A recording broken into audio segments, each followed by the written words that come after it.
Welcome to For the Record, an unfiltered view on current trends and timeless advice for surviving in the aesthetics industry. Whether you're an injector, practice owner, sales rep, or marketer, it's time to set the record straight.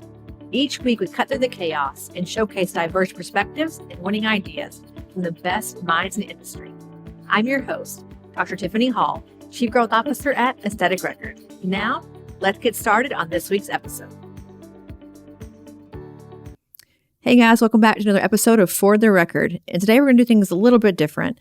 As many of you know, we are here in Dallas, Texas, and we had a recent tragedy, a very awful, terrible thing that happened. We had a patient who was unfortunately passed away in the middle of a procedure, having an IV in the Frisco area of Texas. And a lot of it had to do with being a medical professional, not being a medical professional. Medical director was absent. Good faith exam didn't exist. Just a lot of things that went really wrong. And so we're big sticklers here at Aesthetic Record about the good faith exam and about doing things correctly with documentation, medical directors, legal compliance, the whole thing. So much so that we did a whole panel on this at Aesthetic Next, talking about the good faith exam and why it's so important to have a medical professional, an NP, PA, MD, DO, to look at a patient ahead of time, clear them for treatment, and then let them go on to obviously being treated by an RN or whomever in the practice.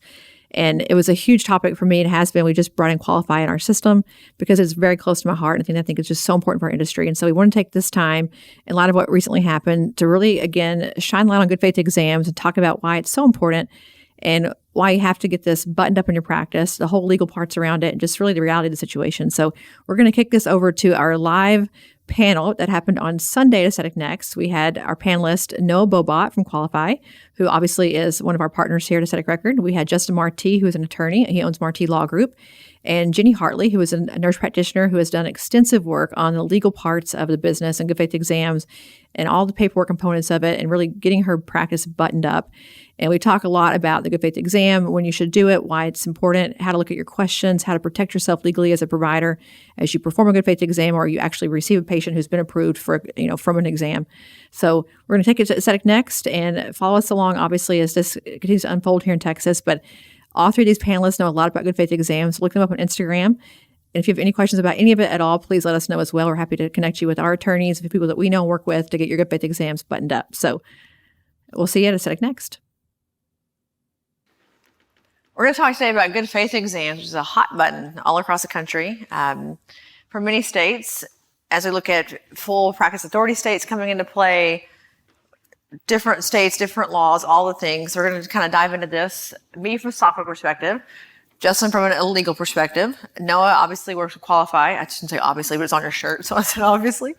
And has a system and a company that actually does GFEs for you. And then Jennifer is a practitioner in the clinic needing and doing GFEs all day. So we'll have a few different perspectives here about the whole process. Well, I want to start with you, Jennifer, because I'm just curious, as a person in the clinic, and I've heard there's been some controversy this week about this topic. So I'm interested to hear your perspective of why you think we need GFEs.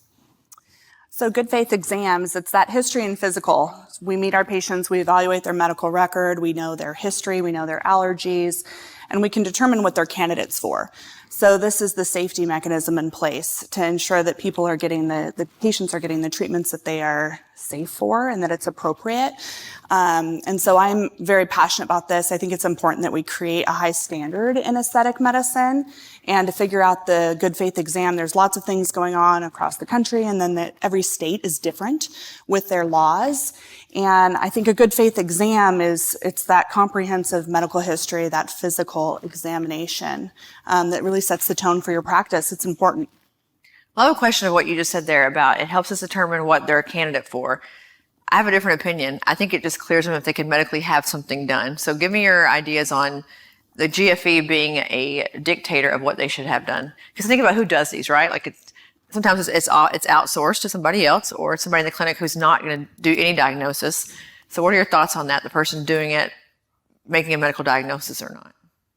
Yeah, well, I think whoever is performing that good faith exam, that's going to be a nurse practitioner, a PA, or a physician in the practice. And essentially in aesthetic medicine, it's probably more important that we're identifying what they're not a candidate for. So for example, low-hanging fruit. These are people with autoimmune conditions that perhaps you want to know more. When were they diagnosed? What's their treatment? Are they stable? Are they unstable? Does that change what you're going to do to them and when? Perhaps vaccinations.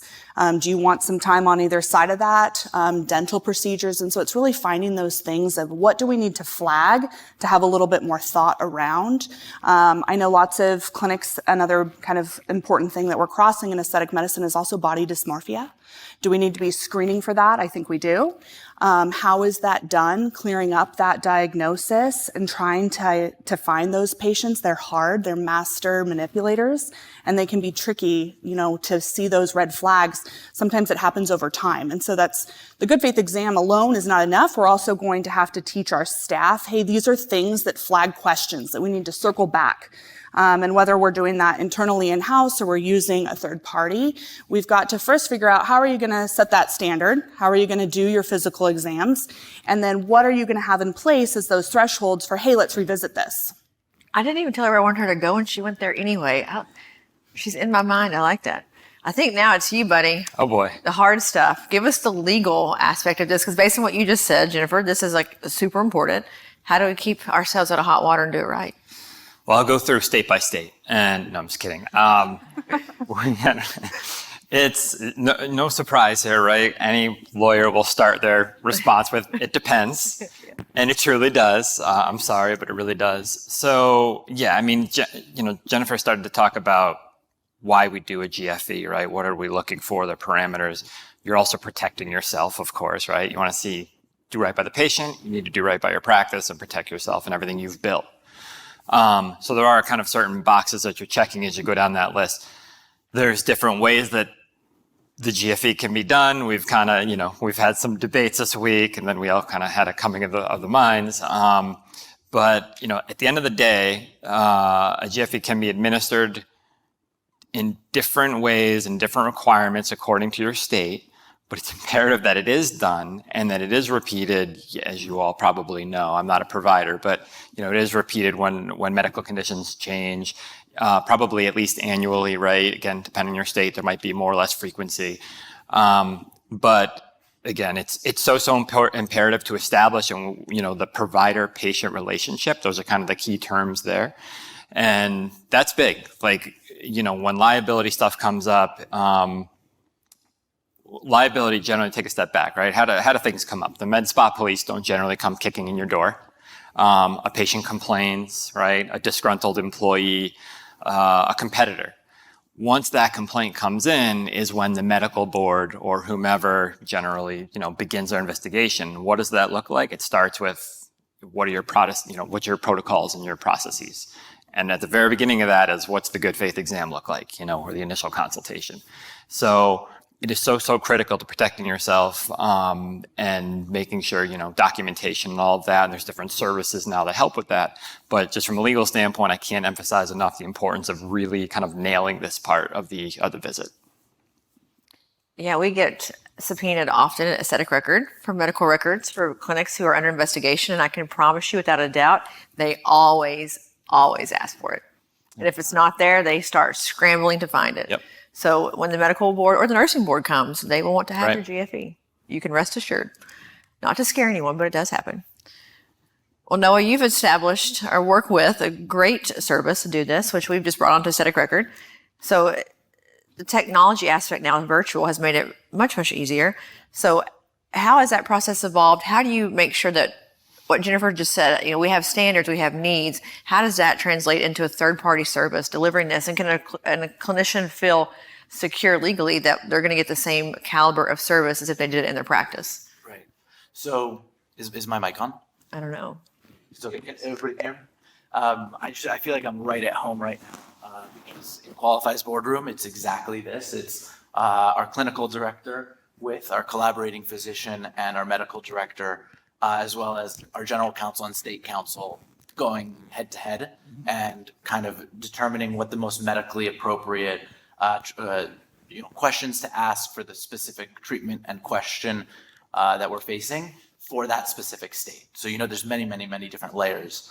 And so technology speaking is what we do is once we've identified the broadest scope of possible questioning to determine a patient's eligibility for a certain procedure. We map that against the state's laws and regulations and tag that to that GFE for that state if it's ever ordered from a clinic within that state. And without getting into too much of the tech details, basically the way that it works is our nurse practitioner or our PA or one of our physicians is trained and well-versed specifically within that GFE and will receive patients for that GFE. So it's all kind of like funneled directly to that state's legal requirements within that medical board's requirements as well. So it's a very big, it qualifies a very big hybrid and balance between medical and patient first, and then making sure that we're also compliant, because compliance is extremely important when it comes down to providing GFEs, and the way that they're documented can vary. Even the way that the collaborating docs are written, they need to include certain provisions, certain and different types of chart review per state, which need to be met so that with compliance comes in, you're buttoned up and, here, come take a look at everything that we have and look at all of the clinics and the med spas that we work with.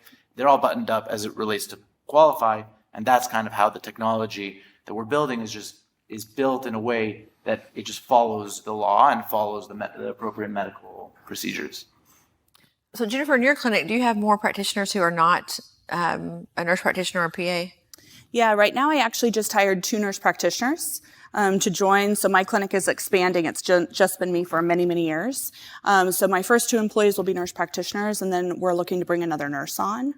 And so as I think about this conversation and I'm listening to what both Justin and Noah are saying, in Washington State, some of the other things that I've learned that play into this is to ensure this compliance that you talk about, Noah, it's such a big deal.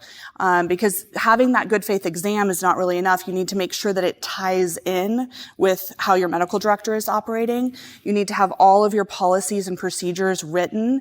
And in our state, they really want us to define who's a candidate within those policies and procedures. And then the board also requires us to have a policy in place for quality assurance. So if things are kind of hitting or you're having misadventures or AEs, there's very specific ways. So the GFE is just one part of this huge wild animal that you kind of have to tackle down in your clinic, which is loads of policies and procedures, how your medical director is going to operate, and then really identifying very clear job descriptions. In our state, the board has that really buttoned up really tightly. It also names out if you're doing things that are not FDA cleared or are off-label, sometimes the medical director has to be in-house. And so those things are really ironed out in our state. And of course, this will vary depending on where you're from, but it's not just the GFE. Yeah. Well, I live in Texas, as many of you know, and in our state, you can inject if you're the garbage man.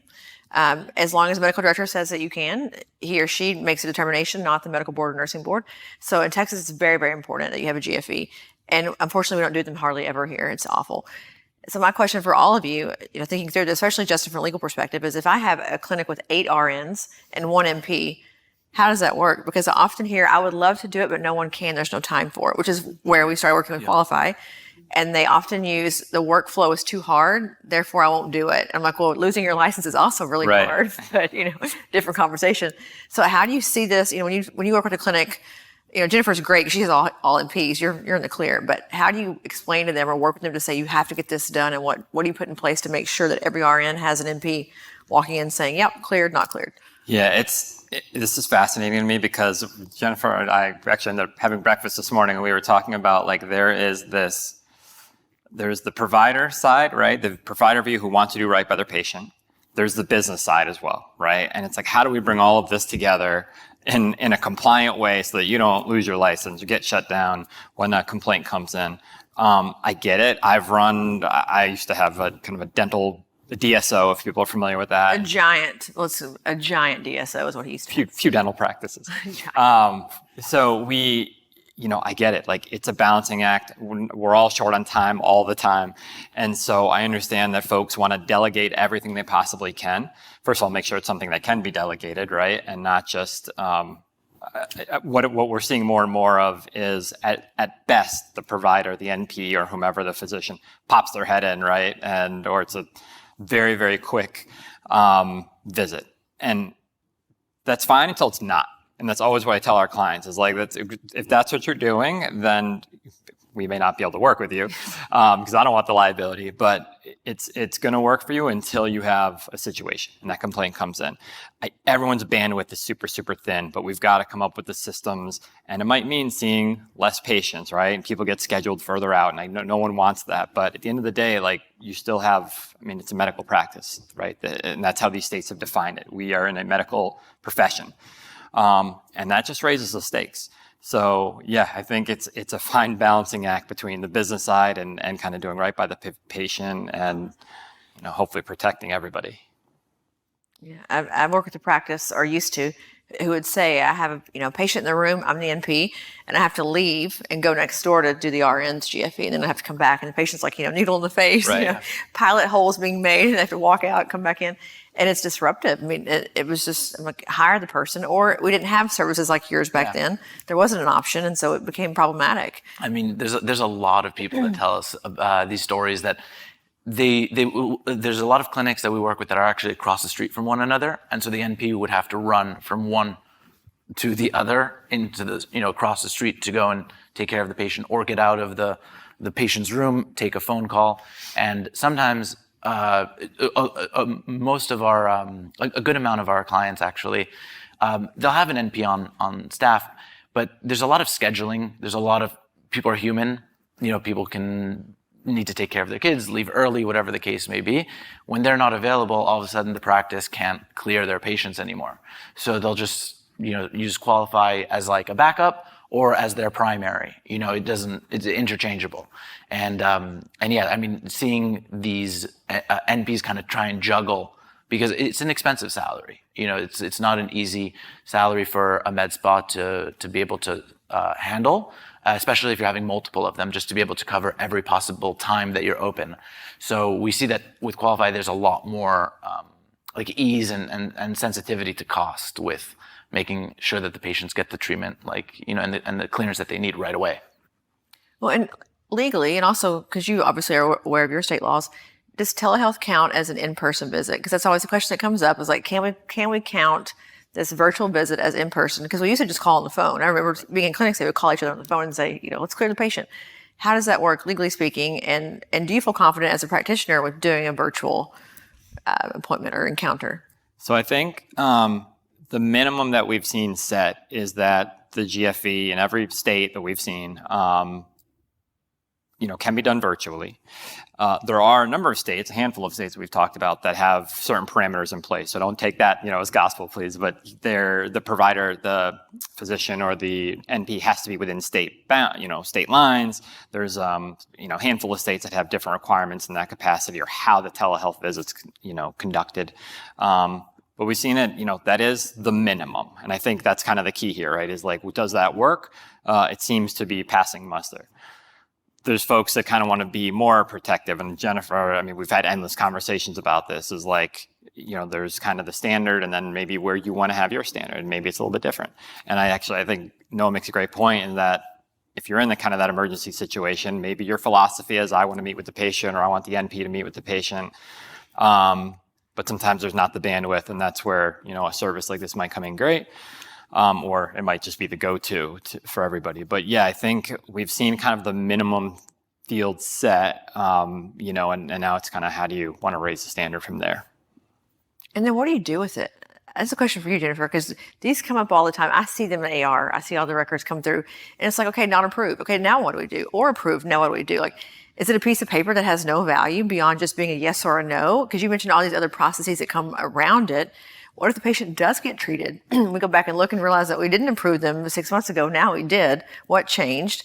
What sort of is the halo effect of the GFE? Yeah, that's a tough question. I don't know that any of us have the answer. I think that's why we're here, to talk it out. It's really complicated because things within patient histories change so frequently. So you can see them in January have determined that you think they're safe for X, Y, and Z, and then something happens in July and you may or may not have a system in place that flags that. So that's what's tricky. And I think that's why we're all here trying to figure that out. And I think the concern in aesthetic medicine as a specialty across the nation is how can we raise that standard and so that we're all holding each other accountable. So what I'm doing in Washington, what Andy is doing in Missouri, that we're all doing the best we can. And it's really challenging with the different state laws too. I think using something potentially like Qualify, when I think about it from a business perspective, makes a lot of sense. I internally struggle with that. I'm a nurse practitioner who owns my own practice. I'm the medical director. And so, patients first, right? That's my oath. And so that's why I'm a pretty conservative practitioner. I really want to try to keep as much in-house as possible. That's why I chose to hire nurse practitioners as I'm building the first bits of my business in this expansion. But there is going to be a time where we have nurses and estheticians in our practice, and we're going to be busy. And exactly what you were saying before, am I going to have a whole day where all I do is good faith exams? Not looking forward to that. Will I want to work with Qualify? And Noah and I were chatting about this, because I'm admittedly a little bit skeptical of the services, but it makes me feel a little bit better that you can really customize it, so that I could work with that company and really say, hey, these are the things that I care about. We need to ask those questions. But I think all of us have to do due diligence and make sure we're meeting our own rules and regulations. What about whenever the patient lies? I mean, even today with the models that we've had for this conference, we've had 6 or 7 who what they told us wasn't really true at all. Like they've lied, in this little brief window of 3 days, like completely. I haven't had toxin ever. They had it like 6 weeks ago, Yeah. How do we protect ourselves from that, Justin? Because that's real. And is the onus on Jennifer to decipher that in the GFE, or is it on the patient to tell the truth? Because I feel like even if they lie, it's still somehow our fault that they've lied. Yeah, I mean, and that's I hate to be like the doomsday person up here, but it's so true, is that the liability falls on the provider, right? Now, there may not be validity to a case that somebody gets, hit with malpractice who comes up, and, it's all the devil's in the details, the facts of what actually happened, what transpired. If the person lied, okay, but again, the state's looking at it like, well, you're a medical provider, so somehow you have to sleuth your way into this and figure it out. It's a very high standard, which is why I'm like, load yourselves up with malpractice, every policy. We run that risk also. If a client lied to you and you represented them, it's something we deal with. It's very real. You own medicine, so I think that's a much higher standard.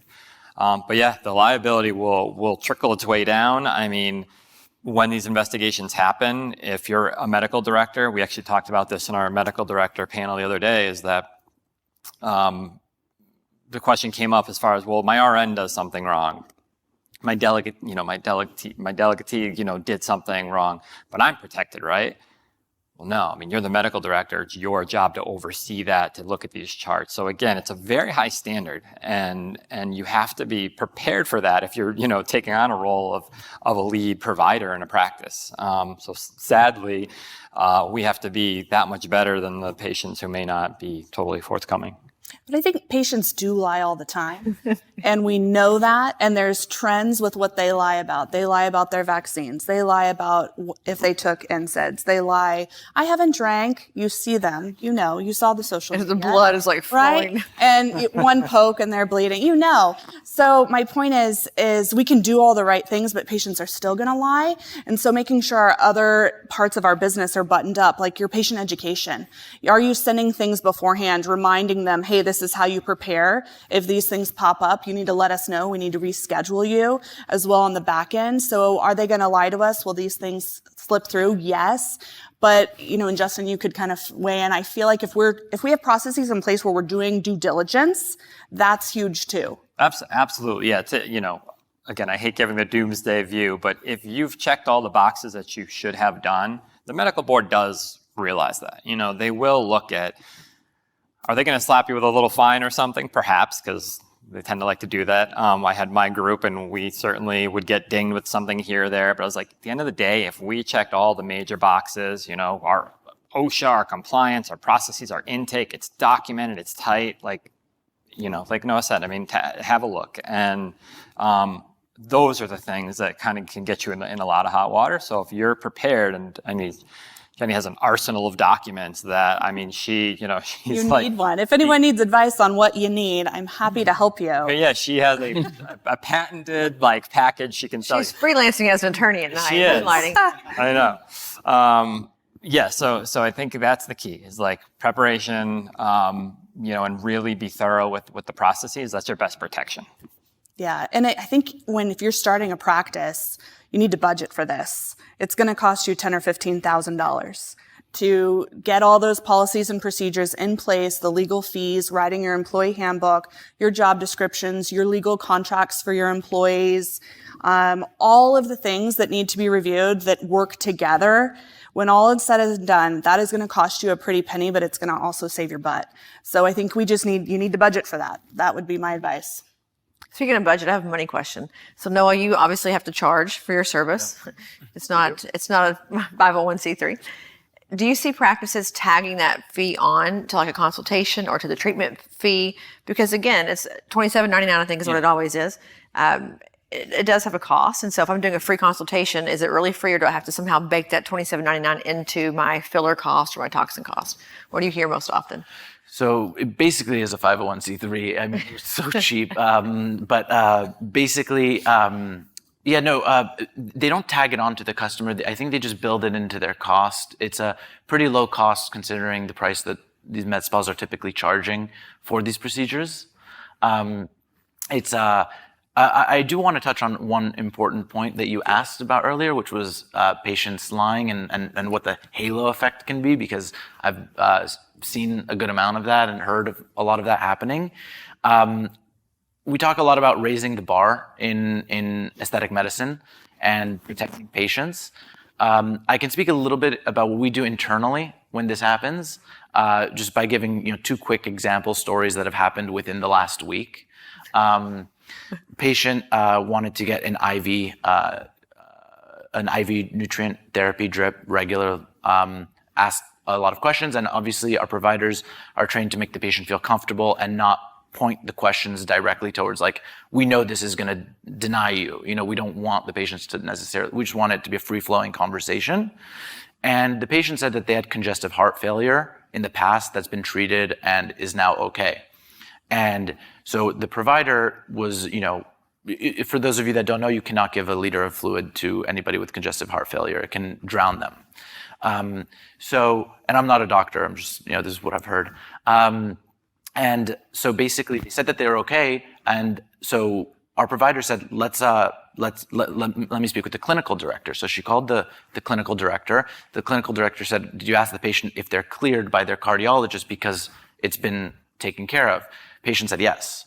So our clinical director said, okay, no problem, get me on the phone with your cardiologist. Oh, he's busy. Are you sure? That yes. Tried one. Then in the GFE, it said it's approved on condition that you get written clearance from your cardiologist, however that might be. Med spa says they're not available. They ended up calling the cardiologist, and he was like, absolutely not. The patient is dehydrated, does probably need one, but due to his heart condition, no way. The same thing has happened with cancer and fillers.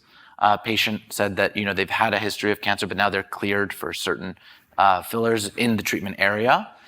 We asked for clearance from the oncologist. No clearance was given. So it's there's a huge a network of effect of when the question is iffy. What do you do if it's not a black or white, yes or no, and the patient has reasons as to why they can get something? It's very important to probe all the way in. Well, I have an amateur question to this. This is me being an amateur, not a physician or PA or MP. Is I hear this a lot when I talk to med spas on the phone. They'll say, "Oh, but the patient signed something that said that they're going to waive that, that they don't care, that they know the risk, like cancer for sure. Oh, they're going through chemo, but they went ahead and signed that they know it's a risk and they're going to do it anyway." And I'm like, that does not relieve you of liability, but they have somehow in their mind believed that it does. So like, what are the parameters around that? If Justin, if the clinic says, or Noah's team, or the NP says we're not going to do it, and the practice decides on their own we're going to treat anyway, what do you have to dictate that you can actually treat somebody? Like, how do you overturn the GFE basically? And from a legal standpoint, I mean, you can probably guess my answer, right? Is don't do it. Stop. But you see it happening all the time. They'll get your thing in saying no, and then they'll go do it anyway. And I'm like, panic. No, it's a ticking time bomb. Personally, in my opinion, is how you run your practice and the risks you're willing to take. You can be. I mean, we know this industry. You can be incredibly lucrative, highly profitable, but at what risk? And I know that's big with Jennifer. Is if the GFE doesn't check out, if anything doesn't check out, like you can't treat that patient, right? In that particular, or unless you get the clearance. I love that. Get the clearance. Okay.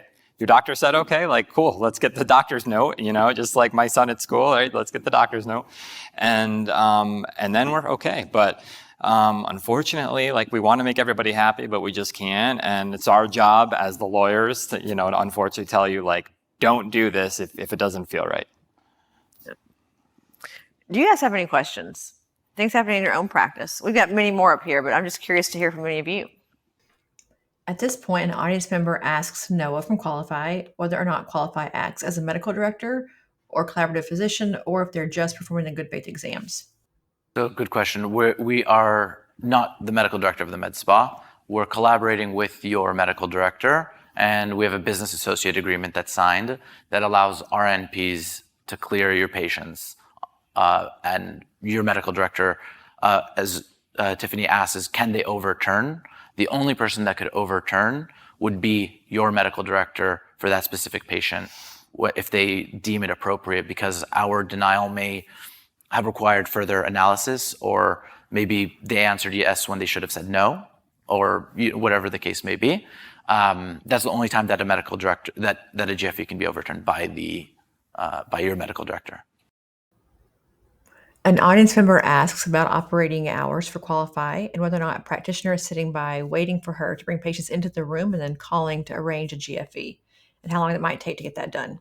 It's faster than that, but basically from the iPad, your iPad in your office or your cell phone, you just put the patient's information in, or you just go into the aesthetic record portal and you click on your patient's name, and there's a button for you to select the procedure, and you can click a button, and right away our nurse practitioner will pop up on the screen within a couple seconds and go through the GFE with your patient, and then clear or deny. And then the results are transmitted directly into that patient's section within your patient's portal of AR in like a PDF format within the patient's chart, I believe. Yeah, or if you're in Qualify, you guys have it in your system too. So yeah, we have it in our system integration. as well. So it's super fast. I've done it. I mean, it's like you hit the button and whoop, there somebody is. Yeah. A lot of the times the people are like, oh, I didn't expect somebody to pop up right away. They're like in the car driving, looking at you. Oh gosh, there are real humans on the other side. Yeah, exactly. So yes, our providers are just readily available. We're in 40 states now. An audience member asks Noah if the consult is a virtual consult where the practitioner can actually see the patient. He's interested in finding out if they can determine the Fitzpatrick score. Exactly. Which was very apropos for the speaker before this was giving a very lengthy talk on Fitzpatrick, and that is actually, the Fitzpatrick over the video was a very, very long conversation between our legal and medical directors. And the result is we can. And we've determined it with like charts within the GFE. Yeah, I didn't think about that. That's a big one. Yeah. Tiphany, I've got a question. I wonder if you can ask the audience too. How many of you are nurse practitioners or PAs or physicians in the room? I'm curious, one of the questions I've asked myself, if thinking about, can I partner with Qualify, is, do I think that delegating this GFE is appropriate and legal and best practice? So for example, my background is critical care. Lots of people can admit patients in critical care. We have tons of colleagues, we work with teams. So somebody does the H&P. And then I come on, I may assume care for that patient, and I would see them, maybe I'm in charge of the progress note, and I'm intubating them or doing these procedures. So I don't write the H&P, I didn't admit the patient on day of admission, but then I review everything, I'm writing my own note, and I'm doing my procedures, but I have to do my own assessment. And that assessment needs to be documented that day, and I have to go through that checklist before I would do procedures. Do we think that we should have the same standards in aesthetic medicine? And how does this relate? You know, if we're going to be delegating, how do we figure that out? Does that concern any other providers in the room? Do you think it needs to be you or someone in your office? Yeah, that's what's so hard, right? Like we all kind of want to do it ourselves. And so that's like the gray side, the 37 million shades of gray here is how do you compete with patient care and business and workflow? I have a thought. So software, obviously I run a scale organization, and when you scale a company, you have to have specialists. You cannot do all the jobs. It's impossible. First of all, no one's good at everything. It's improbable that you can be. And so I look at this from like a SaaS perspective, a SaaS lens, is that if you're the person who's also the expert provider, why are you the expert test giver?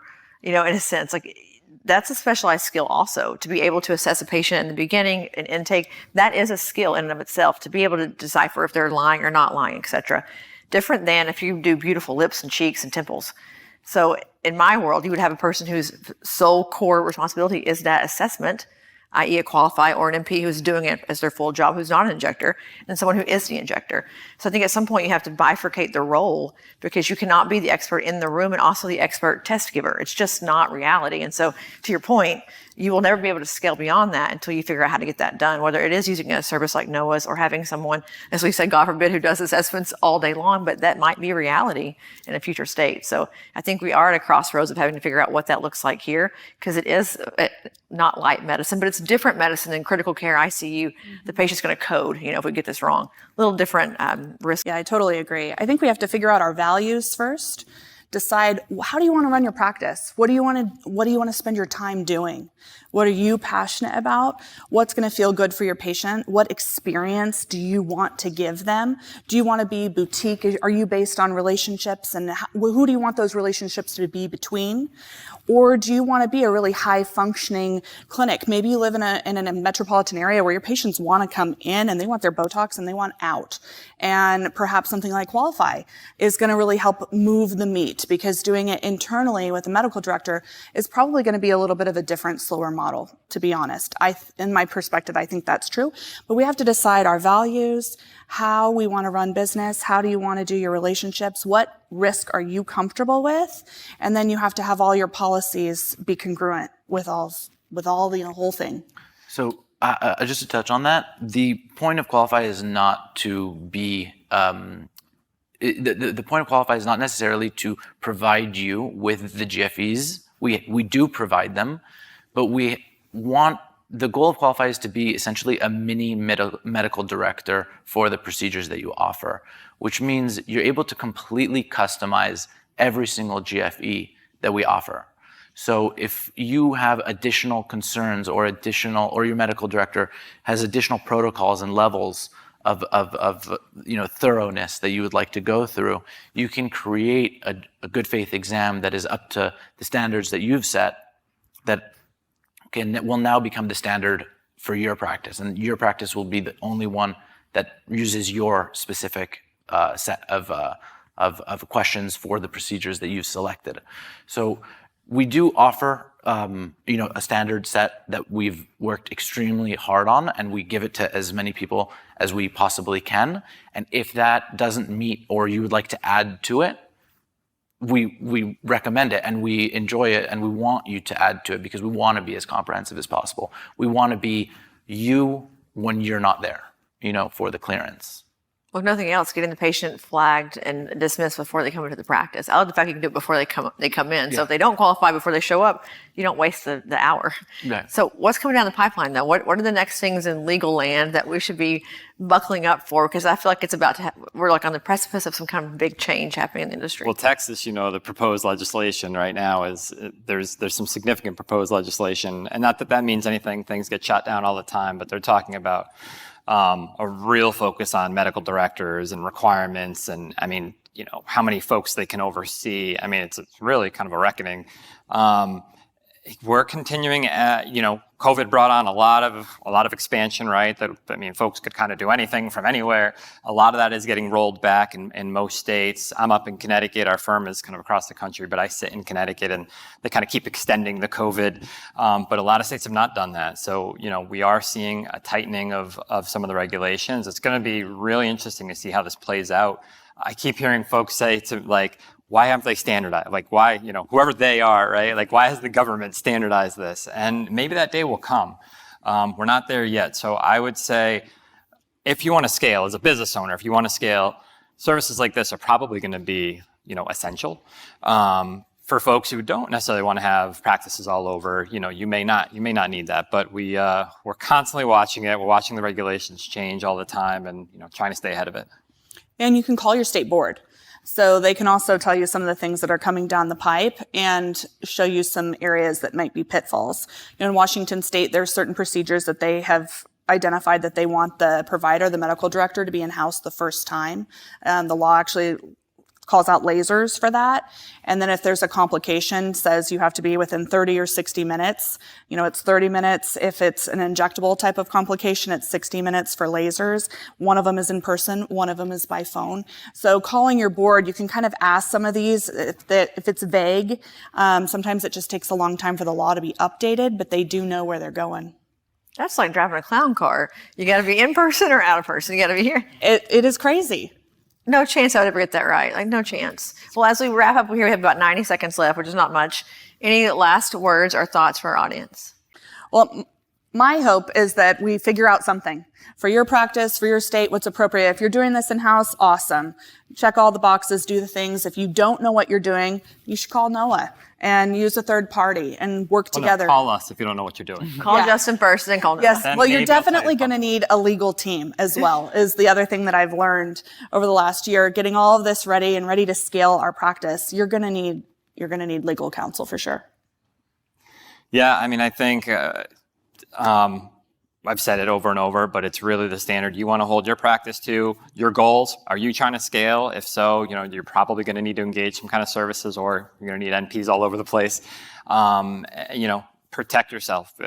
At the end of the day, we're the lawyers, so protect yourself. But I'm also, I think our law firm is a little different. I've run organizations, so I know how to scale and what it takes, right? So it's just a fine balance between what you're comfortable with and what's going to allow you to grow. So, we're constantly watching these regulations. I wish we had statements. Everything I say always starts with, well, it depends. But we're going to constantly, kind of monitor that. Yeah. And I invite any of you to speak with me after or give me a call anytime to just maybe go through our GFEs, maybe work with us, or just learn something and see if there's anything that you could add into your practice, whether you work with Qualify or not. We just want to make sure that your patients are safe, that we're all as educated as possible, and we can clear as many patients as safely and effectively as possible. So, yeah. Yeah. Well, thank you all for participating in our GFE panel, and thank our panelists for exceptional information that we all need every day. So, yes. Thank you. Thanks for listening to another episode of For the Record. This podcast is not intended to provide legal or medical advice. It's for entertainment, education, and information purposes only. For more information on this week's guest or to get started with Aesthetic Record, email us at info@aestheticrecord.com. Be sure to tune in next week for more fresh perspectives on disrupting the status quo and surviving in the aesthetics industry.